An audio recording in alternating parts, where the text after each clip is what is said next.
बहुजन समाज के मेरे बहन भाइयों, जय भीम, जय भारत, नमो बुद्धा। काफ़ी देर के बाद मुझे थोड़ा मौका मिला है कि मैं आपके साथ एक ऐसे महत्वपूर्ण विषय पर बातचीत करूं या चर्चा करूं जिसका इतिहास ऋग्वेद काल से शुरू होता है। यानी एक ऐसे शब्द का इतिहास जिसको हम जानते ज़रूर हैं, मगर ज़्यादा लोग उस पर कभी उसकी गंभीरता पर या उसकी गहराई तक नहीं जाते। और जितने मिशनरी लोग हैं, अम्बेडकरी लोग हैं, बुद्धिस्ट या सिख है, यानी देश के वो लोग जिनके पुरखों ने ब्राह्मणवाद के खिलाफ बहुत बड़ा संघर्ष किया और पूरा जीवन संघर्ष किया, ब्राह्मण के जंजाल से निकालने का आंदोलन किया और एक शब्द को बार बार लेकर उसी पर टेक रखकर भारत के आदमी को समझाने का प्रयत्न किया, जतन किया, ताकि वो समझ सके और कीचड़ से बाहर निकल सके। मगर हमारा आदमी अक्सर हल्की फुल्की बातों को ज़्यादा ध्यान देता है, या वो सवाल जिसका कोई ज़्यादा बड़ा अर्थ नहीं होता, या बड़ा अर्थ होता है भी है मगर वो समझ आ जाता है, उसी पर इधर उधर घूमता रहता है।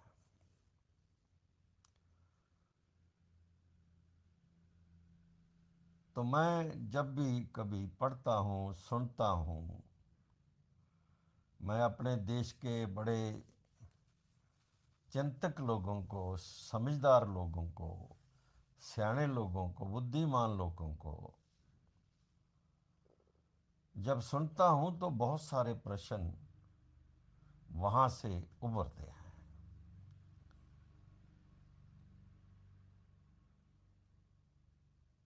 और उन प्रश्नों का जो उत्तर है, कभी कभी एक आदमी दे देता है, कभी दूसरा आदमी देता है, कभी तीसरा आदमी दे देता है, उसका उत्तर चलता रहता है।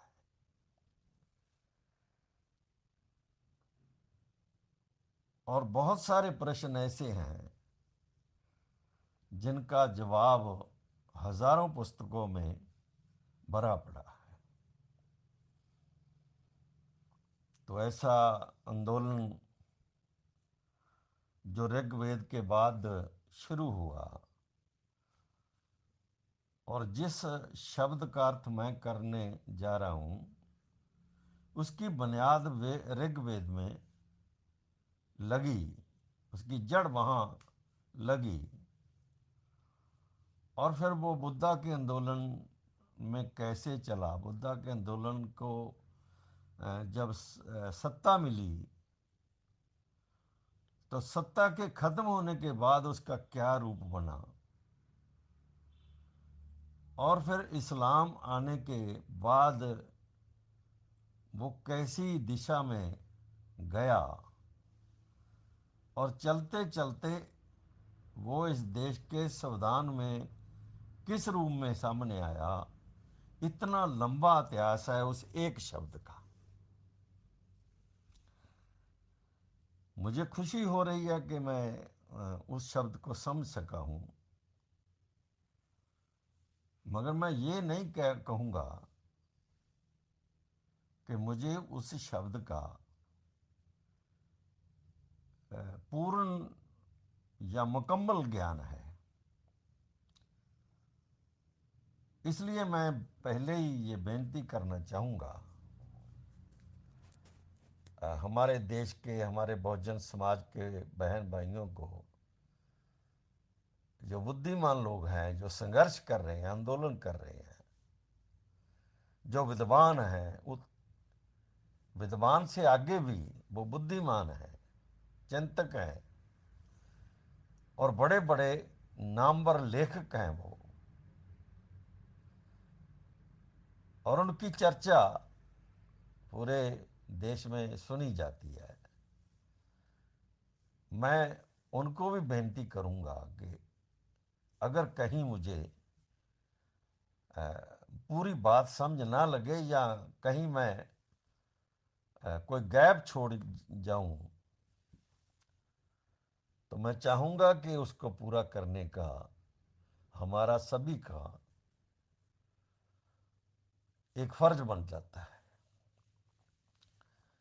जैसे मैं यहाँ एक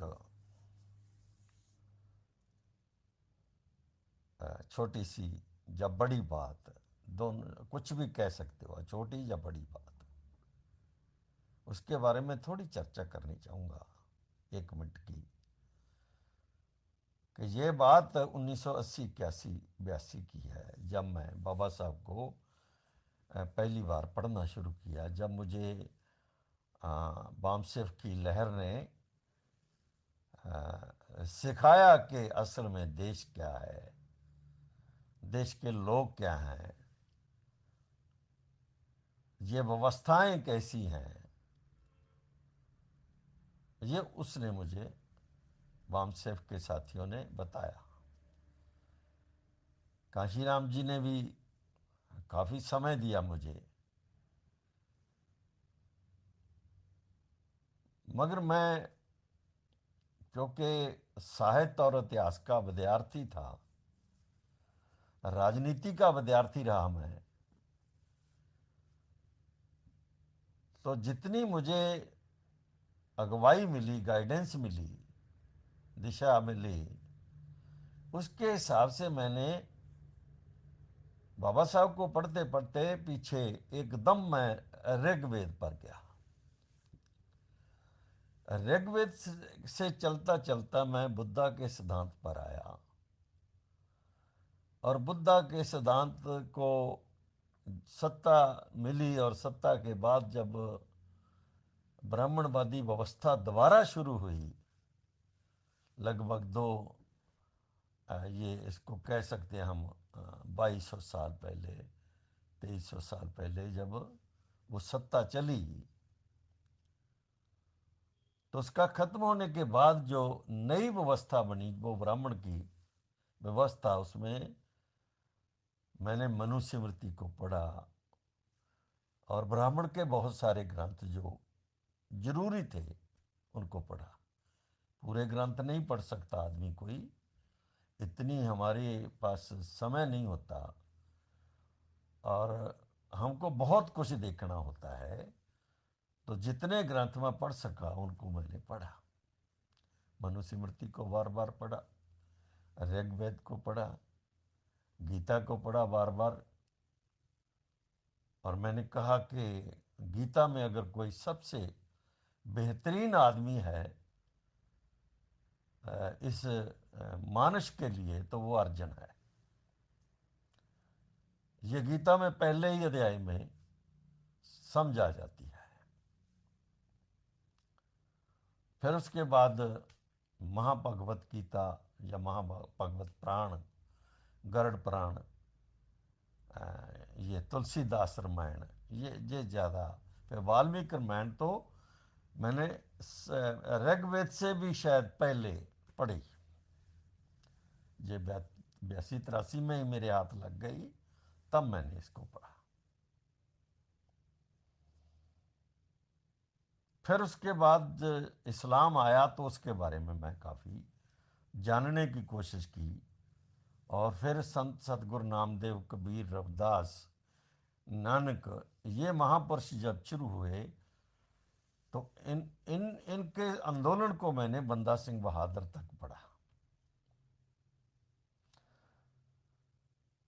आगे भी काफ़ी कुछ महाराजा रणजीत सिंह तक पढ़ा, और फिर देश का ये आखिरी भाग पंजाब जो है, ये ब्राह्मणों की वजह से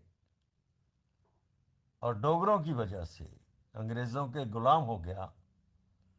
तब मैंने जो अंग्रेज़ों की गुलामी का दौर है उसके बारे, उसके इतिहास के बारे में, या उसके जो निजमत व्यवस्था उसकी, उसके बारे में पढ़ा। और उसी दौरान मुझे ज्योतिराव फुले शाहू महाराज के फिर उसके साथ नारायण गुरु, और उसके बाद फिर बाबा साहब डॉक्टर अम्बेडकर और पेरिया रामास्वामी नायकर और बहुत सारे पुरखे मुझे पढ़ने को मिले। इतना लंबा इतिहास मैंने ज़्यादा नहीं था, उसको काफ़ी हिस्सा उसका 85 तक मैंने पढ़ लिया था। और जैसे ही मैंने ब्राह्मण को पढ़ना शुरू किया 82 में, तो 82 में पहली बार हमने ब्राह्मण के सिद्धांतों पर लिखती रूप में चर्चा शुरू की। और वो चर्चा 35 वर्ष से चलती चलती आज तक पहुंच गई। 35 वर्ष लगे उस चर्चा को आगे बढ़ाते हुए। तो मेरी वो एक बड़ी पुस्तक बन गई, जिसको बार बार छापा गया लोगों द्वारा। और मैं असल में जो बात कहना चाहता हूं वो ये है कि उस पुस्तक ने पहली बार भारत को ऋग्वेद से लेकर 2000 यानी आज तक का,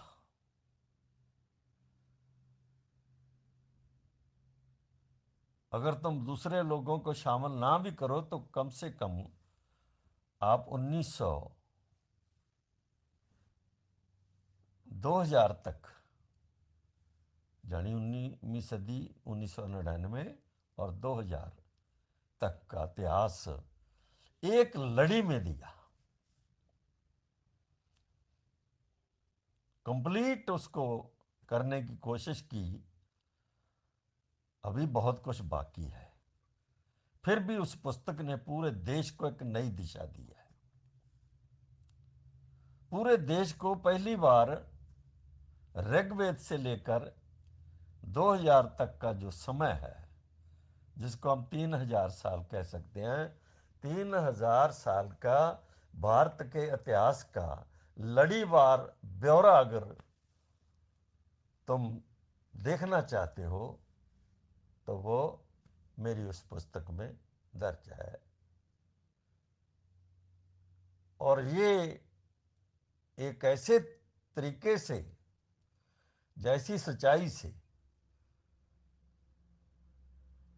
उसको तैयार किया गया, लिखा गया, उसको पढ़ा गया, समझा गया, उसकी पुनर्छाण की गई,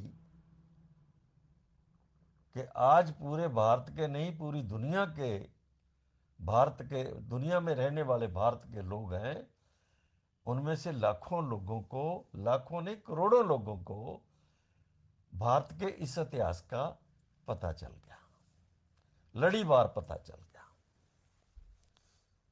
कहीं भी कोई गैप छोड़ने वाले नहीं रहे।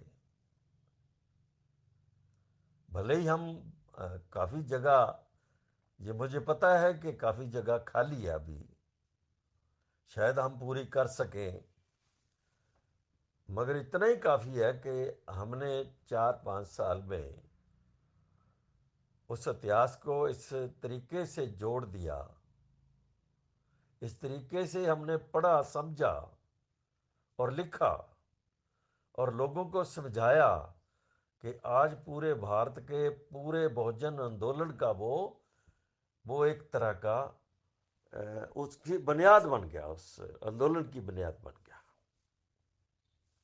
कोई भी आदमी जब भी बोलता है तो उसको पता है कि यहां मैं खड़ा हूं, उसके पीछे क्या था और उसके आगे क्या था।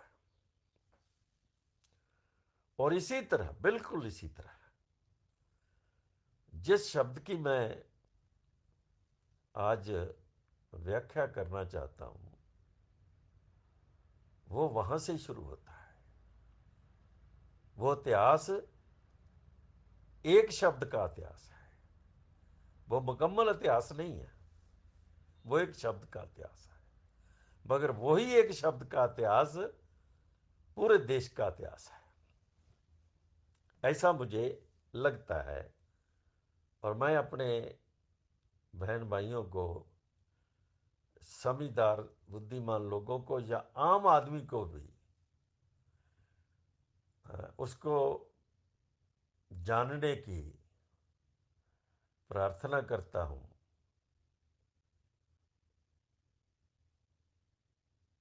ताकि वो देश की असल स्थिति जैसे जैसे बनती आई और बदलती आई, उसको कम से कम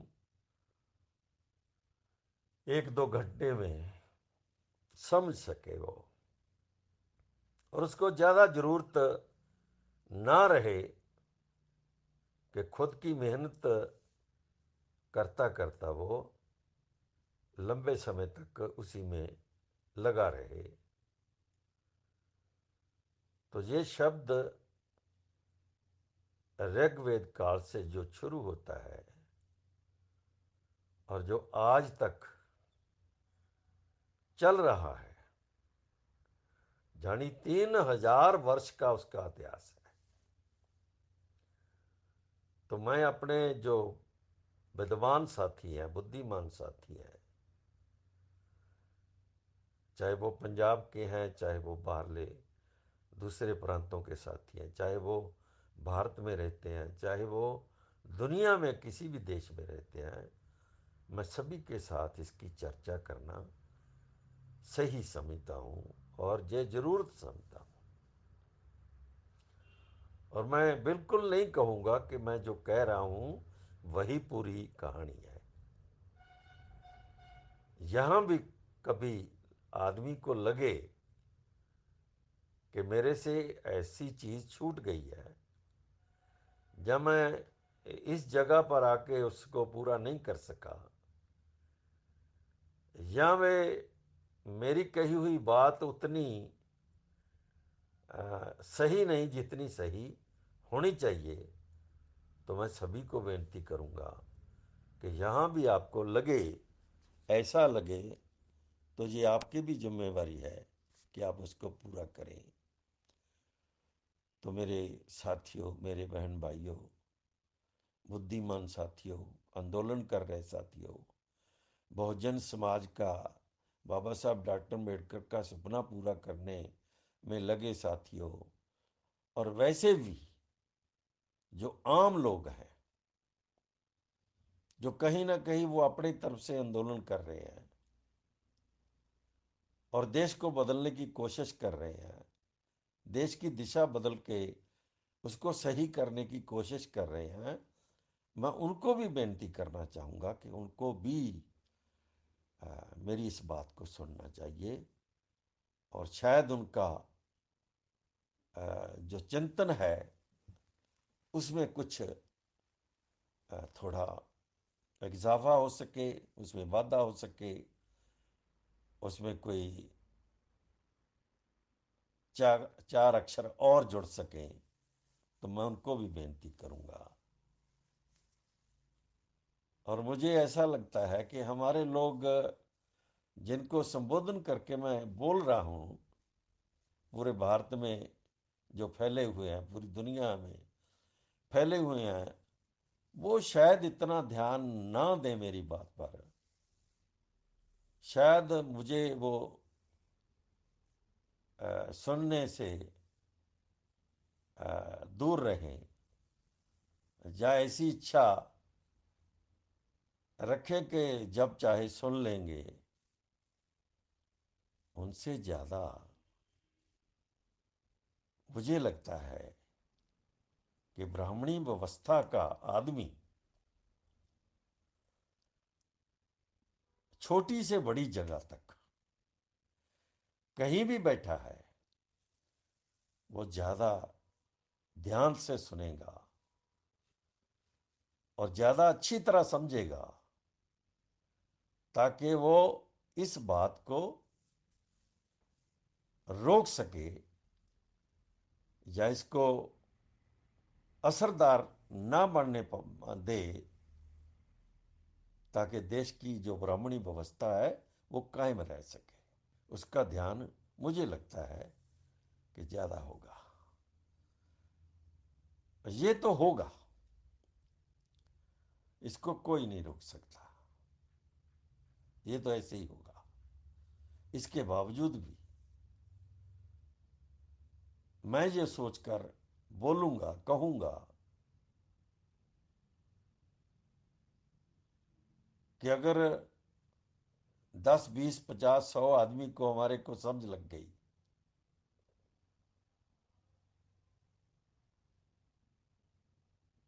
वो चाहे वो छोटी उम्र का है, ज्यादा बड़ी उम्र का है, जितने वर्ष का है, अगर वो समझ गया कि असलियत जो है हमारी वो यही है, तो उस चर्चा को आगे बढ़ाएगा।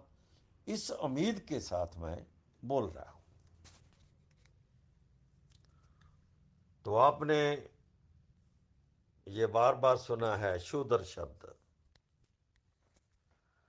आज तक की जितनी भी लिखत है, उसके हिसाब से ये शूद्र शब्द जो वर्ण का एक शब्द है, ये जाति का शब्द नहीं है। ये ध्यान रखा जाए कि शूद्र जाति का शब्द नहीं है। जाति और चीज है, शूद्र होना और चीज है। और शुरुआत शूद्र से होती है, जो ऋग्वेद से शुरू होता है। ब्राह्मण, क्षत्रिय, वैश्य और शूद्र, तीन आदमी मालिक का समूह है। यानी मालकों का समूह जो है वो तीन ऊपर के वर्ण है। ब्राह्मण है, क्षत्रिय है, वैश्य है। ब्राह्मण ने पूरे समाज की हर बात को अपने कब्जे में कर लिया, और इतना कब्जे में किया कि कोई क्षत्रिय वैश्य भी उतना ही पढ़ सकता था, उतना ही सुन सकता था जितना ब्राह्मण चाहता था। और ब्राह्मण के चाहने के अलावा वो एक भी शब्द नहीं आगे चल सकता था, एक भी शब्द उसके जीवन में प्रवेश नहीं करता था। यानी जो ज्ञान ब्राह्मण देता था, वही ज्ञान क्षत्रिय के लिए मानता। सर्वोपरिया कहते शब्द शायद इसी तरह वैश्य के लिए था। जो ब्राह्मण का ज्ञान वैश्य के लिए था, उसके लिए वो वही सबसे बड़ा ग्रंथ था, सबसे बड़ा एक कर्म भूमि थी उसकी। और इसी तरह चौथा जो वर्ण बना, जो ब्राह्मण ने ऋग्वेद से स्थापित किया, वो शूद्र है। पांव से पैदा हुआ शूद्र। ब्राह्मण सर से पैदा हो गया, जैसे भुजाओं से क्षत्रिय पैदा हो गया, उसका अपना काम है। और पेट से वैश्य पैदा हो गया, उसका अपना काम है। जो पांव से पैदा हुआ, उसका अपना काम है। जैसे पूरे शरीर को उठाकर चलता है पांव, पांव चलते हैं, इसी तरह तीनों वर्णों को उठाकर ये शूद्र चलेगा। ये इसकी व्याख्या ऋग्वेद में भी दर्ज है।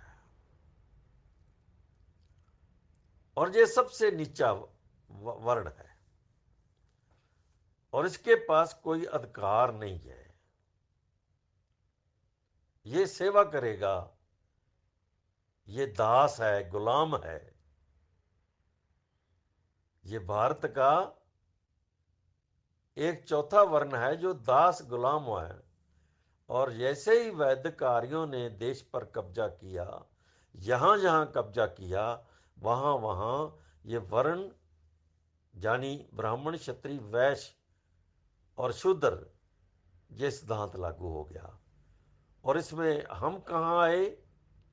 ये चौथा वर्ण जो है, इसको आगे बहुत सारे ग्रंथ लिखे गए और उसमें बहुत जगह पर दर्ज किया गया कि हम कहाँ हैं और हम कौन लोग हैं, हमारी जातियां कौन कौन सी हैं।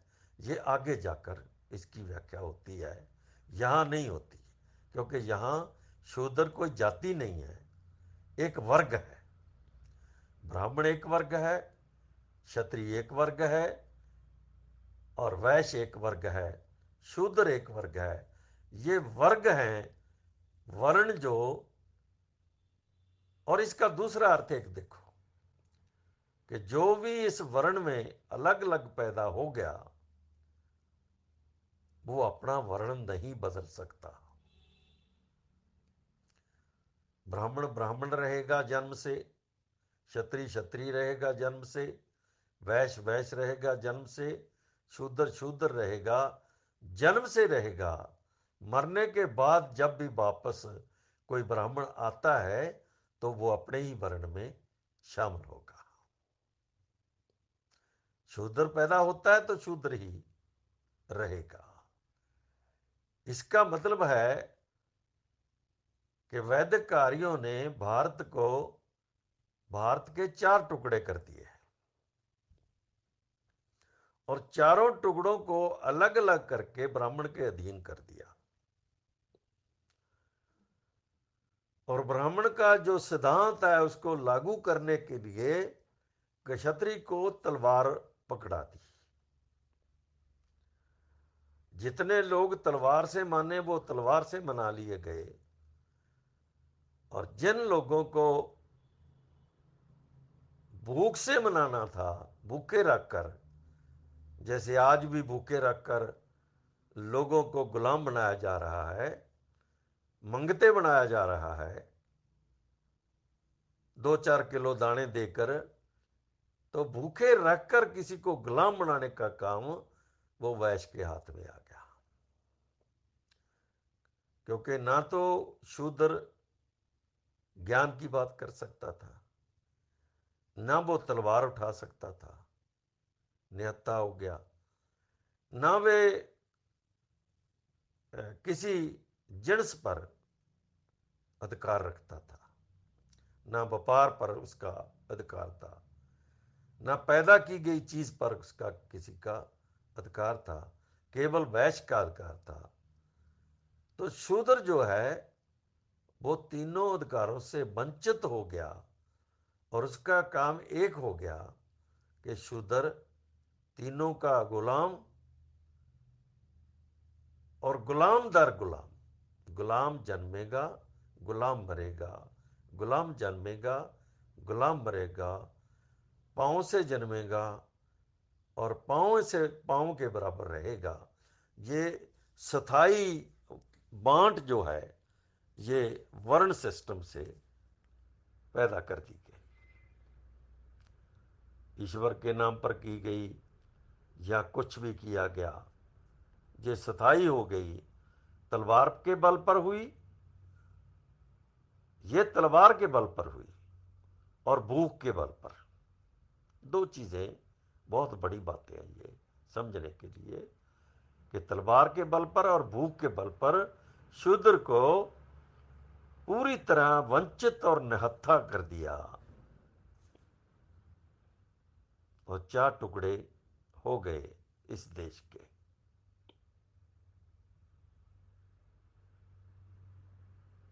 यानी गुलाम दास बनाने के लिए एक बड़ा सिद्धांत घड़ा गया और वो लागू किया गया। आज भी ताकत के बल पर और भूख के बल पर फिर से ये सदी जो ये जिन वर्षों में हम जी रहे हैं, अब वही सिद्धांत फिर से लागू हो रहा है, फिर से लागू हो रहा है। यानी सिद्धांत वही है, वही तलवार के बल पर, यानी फौज, पुलिस, कानून और न्यायपालिका, इसके बल पर, गोली के बल पर वो सिद्धांत लागू हो रहा है और भूख के बल पर लागू हो रहा है। इस देश के 40-50 करोड़ लोग हैं जो जिनको हर रोज पूरा खाना नहीं मिलता, ना सुबह ना शाम। वो भूख के बल पर उनको गुलाम रखा जा रहा है। और जितने थोड़ा बहुत खाते थे, जो आज भी पैदा भी करते हैं और कुछ ना कुछ खाते भी हैं, उन लोगों को भी भूख के कगार पर पहुंचाने का यत्न किया जा रहा है।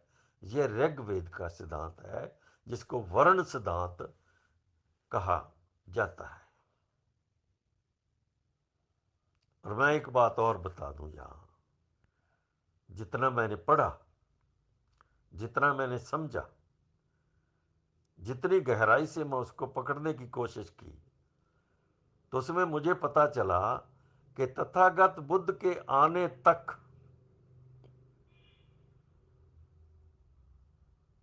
जो शूद्र था वो अछूत नहीं था, वो केवल गुलाम था, सेवादार था, और किसी के भी घर में जाके काम कर सकता था। और काम तो वही होते हैं जिंदगी के, वो बदलते नहीं है।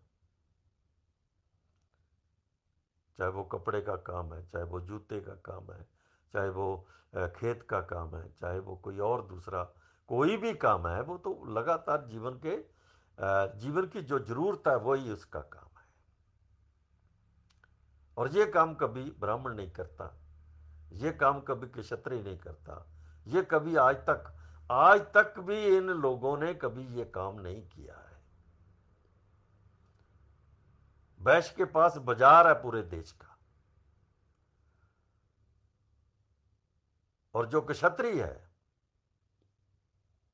ये आज वो तलवार का मालिक नहीं रहा, क्योंकि रजवाड़ाशाही खत्म हो गई, जमींदारा प्रथा खत्म हो गई। इसलिए वो एक महाजन के तौर पर, एक बड़े व्यापारी के तौर पर, दुकानदार के तौर पर, ट्रेडर के तौर पर वो शहर में कब्जा कर गया। मगर ब्राह्मण नहीं बदला, ब्राह्मण कभी काम नहीं करता। और जो शहर में बाजार को कब्जा करके बैठ गया, यानी बाजार की हर चीज पर जिसका कब्जा है, काम तो वो भी नहीं करता, उसको काम नहीं करना है,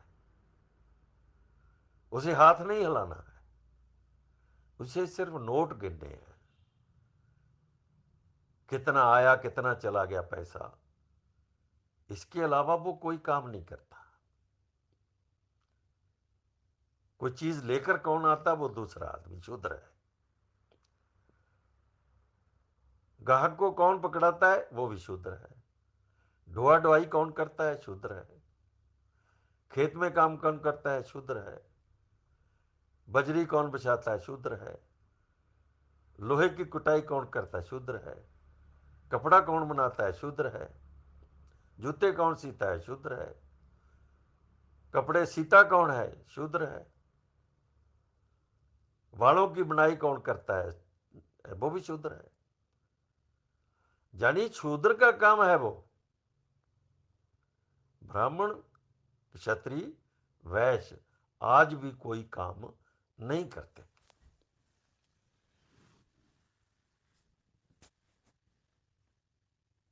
वो तो पैसे का धंधा करते हैं। चाहे वो मंदिर में बैठे हैं, चाहे वो दुकान पर बैठे हैं, चाहे वो बड़े व्यापारी हैं, चाहे वो ठेकेदार हैं, कुछ भी हैं, वो पैसे का धंधा करते हैं, रल मिलकर धंधा करते हैं, मगर कोई भी हाथ से काम नहीं करता। ये पांव का काम है, शूद्र का काम है।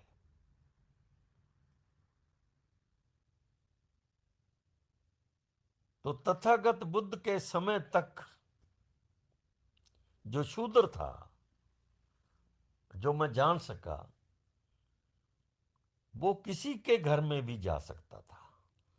पानी ढोना है, कोई चीज उठानी है, बाहर लेके जानी है, बाहर से अंदर लेकर आना, उसे घर बनाना है, कपड़ा सीना है, कपड़ा बुनना है, खेत के काम करने हैं, और वहां से जिन्स लेकर आनी है। जितने भी काम हैं वो शूद्र का काम था। इसका मतलब ये है कि शूद्र तब अछूत नहीं था, तब शूद्र की कोई जाति नहीं थी। ये बात यहां आ गई कि शूद्र की तब कोई जाति नहीं थी, मगर कित्ता था उसका। वही कित्ता जो हम पहले जब गुलाम नहीं थे तब करते थे, वो डिवीजन ऑफ लेबर थी। यानी किसी भी काम को करने का तौर तरीका था अलग अलग, कि कौन आदमी किस चीज को बनाएगा, वो उसका हाथ एक्सपर्ट हो जाता था। काम कोई भी होता था, सभी काम होते थे, मगर वो आदमी आदमी रहता था, ना वो शूद्र था और ना ही वो नीच था। वैध कार्यों को जीतने के बाद वही आदमी शूद्र हो गया, शूद्र के साथ ही नीच हो गया, और नीच होने के बाद तथागत गौतम बुद्ध के समय तक जो मुझे समझ लगी कि वो महानीच नहीं था, छूत नहीं था, उसकी कोई जाति नहीं थी, उसका सिर्फ कित्ता था एक, और कित्ते जितने समाज में होते हैं वो ही करता था। ब्राह्मण का कित्ता अपना था जो उसने धर्म के अनुसार स्थापित किया, क्षत्रिय का कित्ता अपना था जो उसने धर्म के हिसाब से स्थापित किया, और वैश्य का कित्ता अपना था जो धर्म के अनुसार ब्राह्मण ने स्थापित किया, और शूद्र का कित्ता हजारों कित्ते थे उसके। इन तीन वर्णों के तीन कित्ते थे।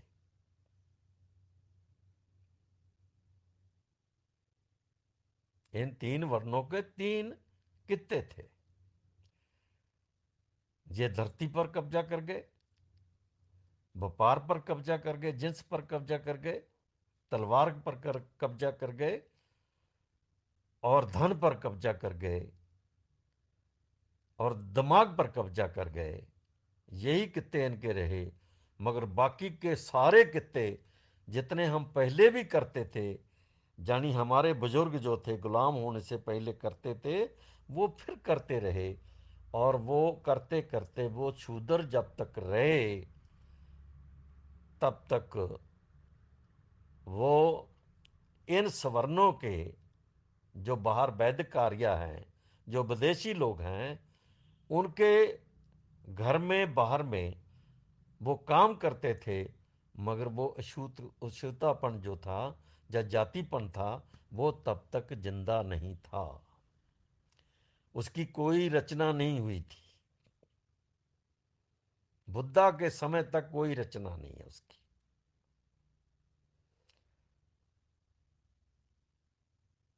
तो बुद्धा का इनकलाब कहां से शुरू हुआ? हमारे समझने वाली बात क्या है कि बुद्धा का इनकलाब कहां से शुरू हुआ? बुद्धा का इनकलाब शूद्र से शुरू हुआ।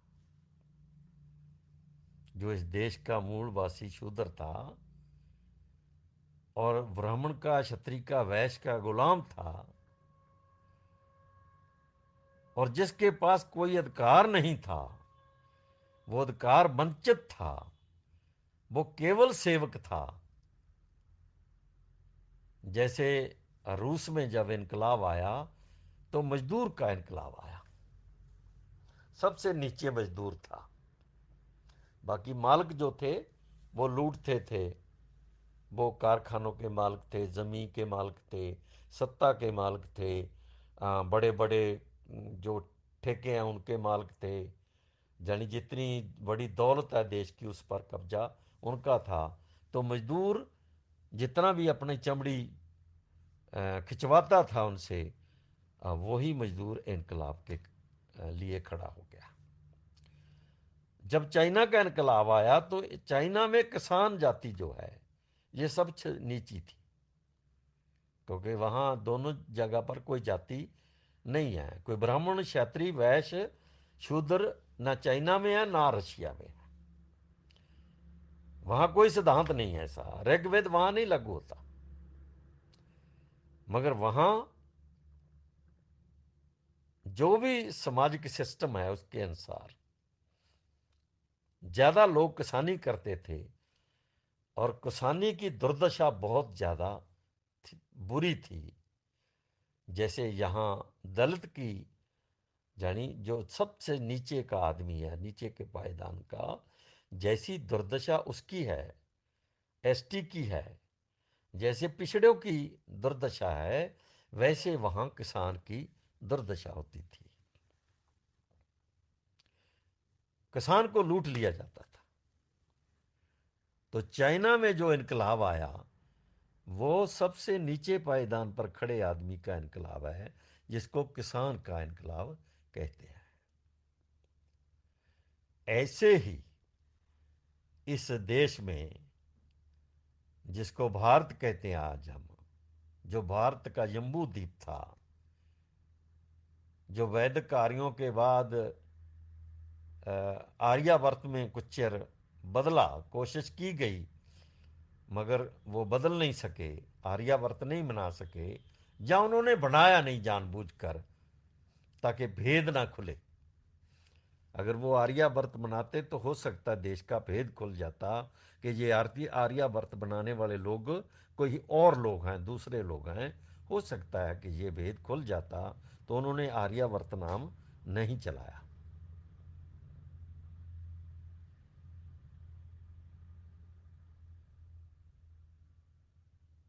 तो यहाँ कौन वंचित है? शूद्र।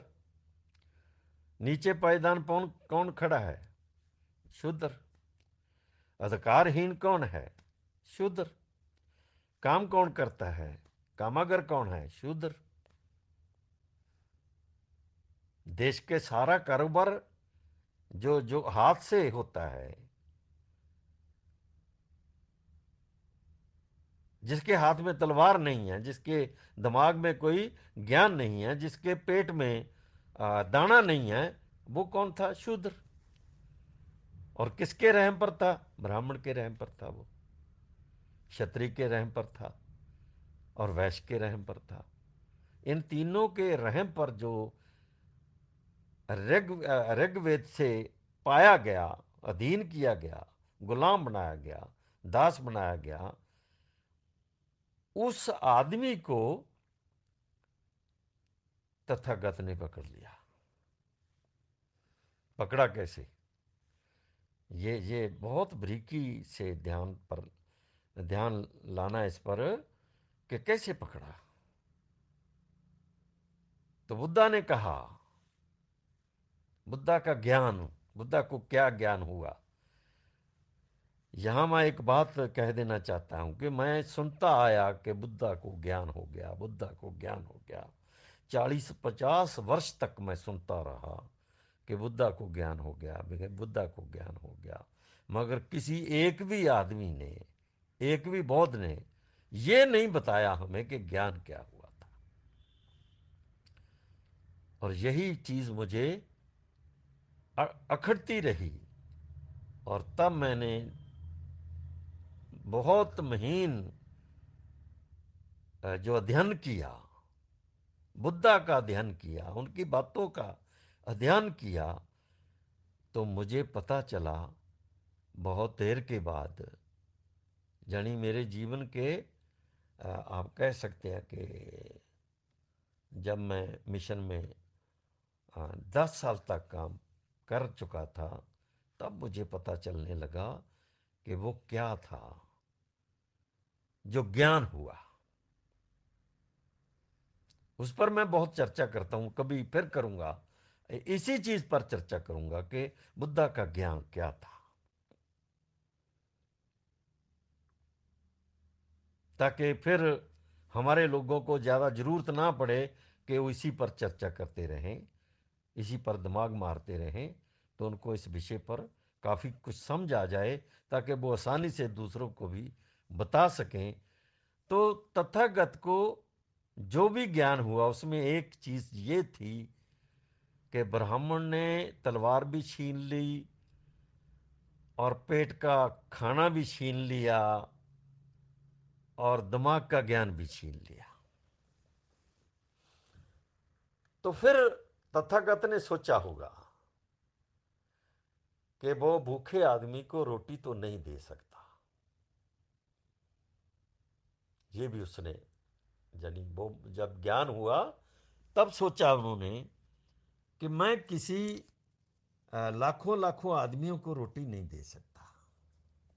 ये शूद्र पूरे देश में भरा पड़ा है, इनको मैं खाना नहीं दे सकता।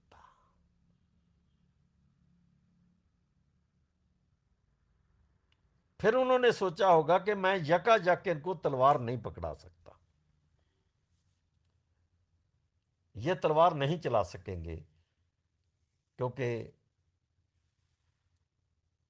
1000 वर्ष, 800 900 साल तक इन लोगों ने कभी कोई छड़ी नहीं उठाई, कभी सोटी नहीं उठाई। हथियार उठाने की तो बात ही और है। इसकी जरूरत नहीं पड़ी कि एक छिटी भी या छोटी सी छड़ी भी उठाकर हाथ में तुर सके, इतना अधिकार ब्राह्मण ने इसको नहीं दिया। तो ये कभी तलवार नहीं उठाएगा।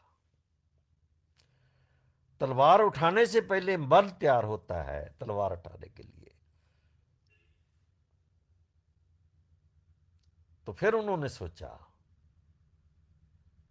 कि जो चीज आसानी से दी जा सकती है और जो क्रांति होगी इस देश में, एक इनकलाब होगा, एक परिवर्तन होगा, वो है कि आदमी को ज्ञान आसानी से दिया जा सकता है। तो बुद्धा ने तलवार नहीं पकड़ाई, बुद्धा ने अपनी तलवार भी रख दी। और बुद्धा ने जैसी जैसे कैसे लोग रोटी खाते थे, कहाँ से खाते थे, कैसे खाते थे, उसी पर छोड़कर उनको रहने दिया, क्योंकि उनके पास कोई देने के लिए उन लोगों को खाना नहीं था। उनके पास सत्ता नहीं थी कि वो सभी को खाना दे सकते। तब उन्होंने कहा कि शूद्रो, मेरे पास आओ, जो ब्राह्मण तुझे नहीं देता मैं दूंगा। ये पहला इनकलाब शूद्र को ज्ञान देने का शुरू होता है। और बुद्धा ने बार बार लिखा है कि ज्ञान से बड़ा दान संसार में कोई नहीं है। जिसके पास ज्ञान होता है वो दूसरे साधन अपने आप पैदा कर लेता है। मगर जो अज्ञानता है यही दुखों का कारण है। तो इस अज्ञानता को दूर करने का एक ही रास्ता है कि जिसके पास ज्ञान नहीं, अज्ञानी है जो, उसको ज्ञान दे दो। यही सबसे बड़ा दान है, वो जो बुद्धा आसानी से दे सकते थे। 38 वर्ष में जब बुद्धा घर से निकले तो 36 वर्ष तक वो 7 साल तक घूमते रहे। और 36 वर्ष के समय उनको ज्ञान हुआ। वो बुद्ध गया स्थान पर स्थाना यहाँ सुजाता का घर है, आज भी वो घर एक बड़े स्तूप के रूप में मौजूद है। मैं 3-4 बार जाकर देख आया उसको। यहाँ बुद्ध बैठकर सोचते थे। वो पीपल जो सम्राट अशोक की एक ब्राह्मण औरत ने उखाड़ दिया था, जला दिया था, वो लंका से लाकर फिर अंग्रेज़ों ने वहाँ लगाया। और वहाँ एक लंका का बुद्धिस्ट है, जिसका नाम भंते, उसका नाम लिखा हुआ है बनारस में, और उनकी पूरी जानकारी दी हुई है। जब बनारस जाओगे आप तो जो हिरण वन है, यहाँ बुद्ध विहार है, उसके सामने पास पहले ही वो सारी जानकारी लिखी हुई है। वो नाम अभी मुझे याद नहीं आ रहा। तो वो आदमी वो पीपल लेकर आए, बनारस में लगाया। बनारस में नहीं कह सकते आप, वो उसको हिरणावन बुद्ध विहार में लगाया। और वही पीपल का एक टहनी वो बुद्ध गया में लगाई। और उसी की टहनी एक अभी औरंगाबाद में जो बाबा साहब का कॉलेज है, जो मिलिंद कॉलेज है, उसके आंगन में दो टहनियाँ लगी हुई हैं। बहुत बड़े वृक्ष हैं वो पीपल के, वहाँ लगाई गई। और इसी तरह कई जगह और लगाई गई।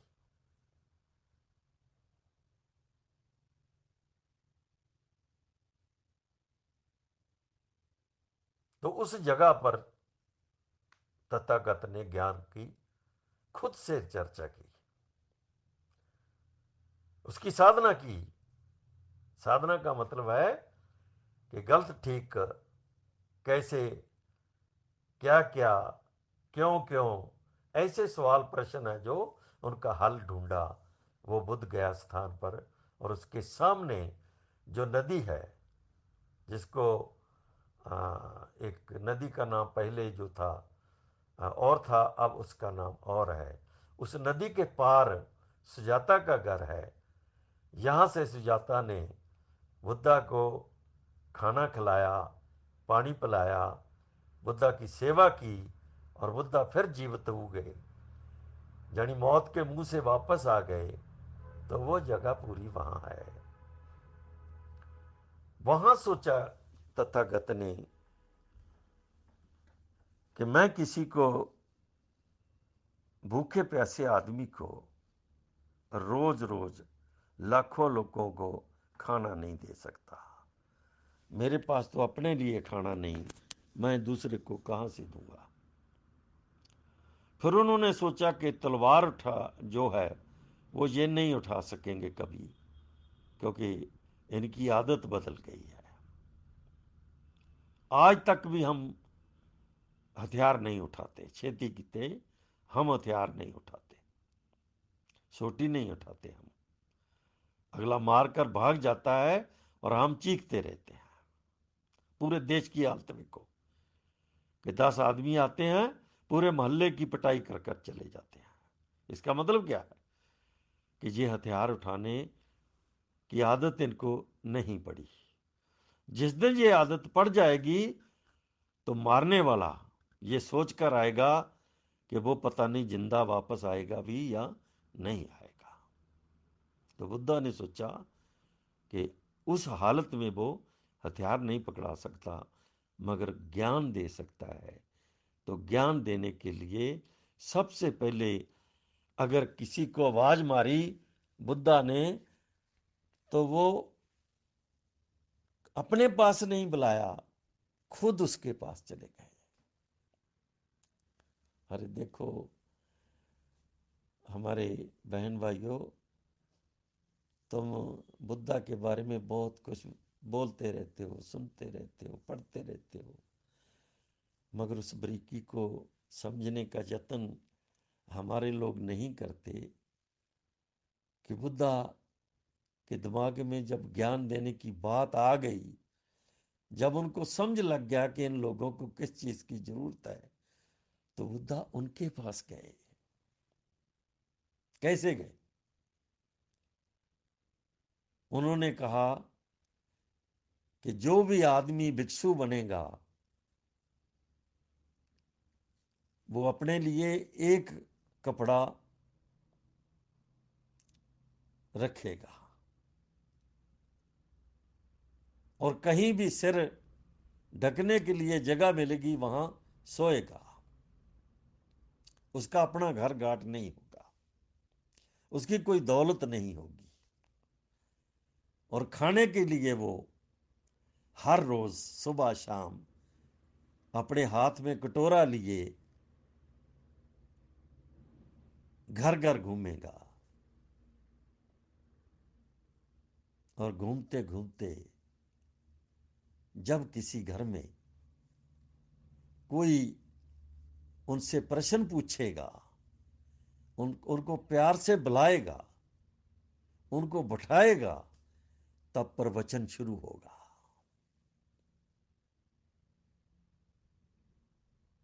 तो बुद्धा ने अपने से शुरू किया। ये बुद्धा को जब ज्ञान हो गया तो वहां से बुद्धा ने ये शुरू किया। वो एक कटोरा लेकर किसी गांव में गए, किसी घर में गए, वहां से भिक्षा ली।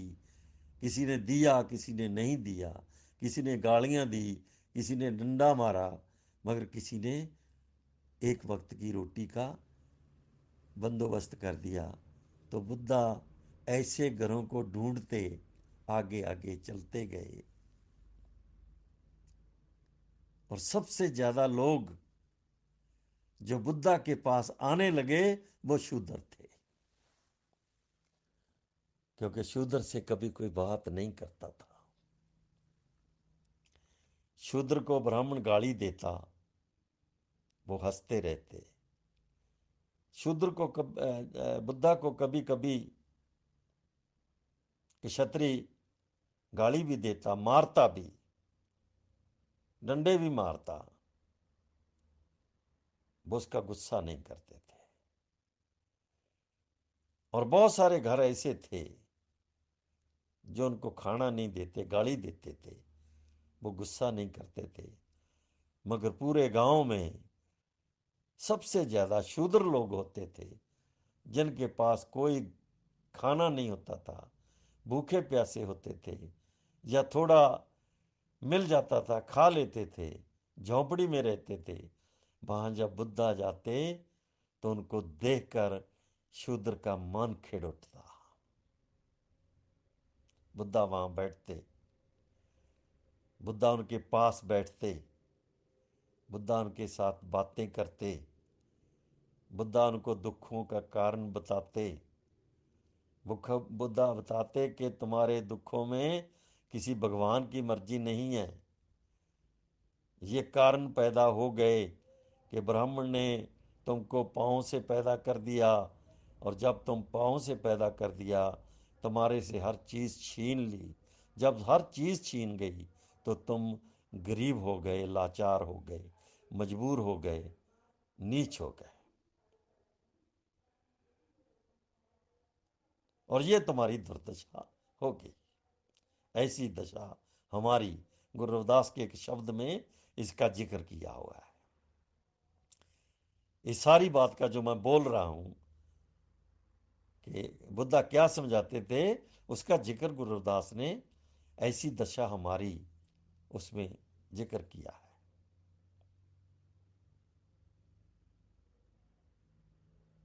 तो शूद्र लोग गाली नहीं देते थे, शूद्रों के पास डंडा मारने के लिए नहीं था, शूद्रों के पास मुश्किल से रोटी होती थी, मगर जिसके भी पास होती वो बुद्धा के लिए रखता।